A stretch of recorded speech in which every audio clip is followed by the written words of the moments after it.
Maayong gabi mga kaidol, nanabot tay good item mga kaidol.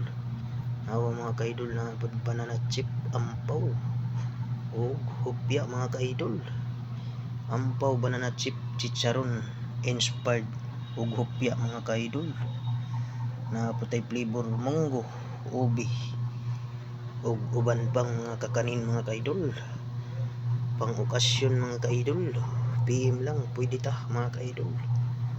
Basta mag-PM lang ka nako mga kaidol, o ischedulean dahil nato mga kaidol.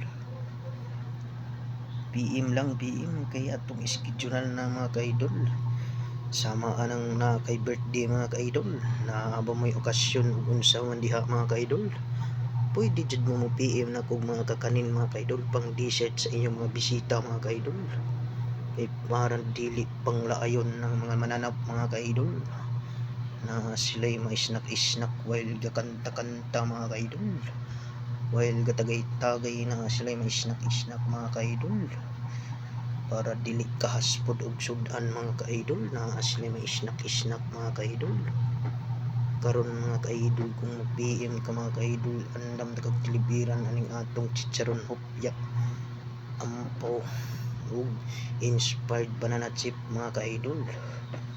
Iyan mga kaidol, PM lang jud, ayaw kaulaw. Kay kung mo PM ka, automatic na ay ambaw, na ay chicharon, na ay banana chip, na ay inspired, na ay perfume. Sa pa yung gipangita mga kaidol. Ug naabot tay mga putuplan, pay biko ug tanan mga klaseng mga nilalang mga kaidol, na ata mga kaidol. PM lang ka mga kaidol. Okay, let's go mga kaidol.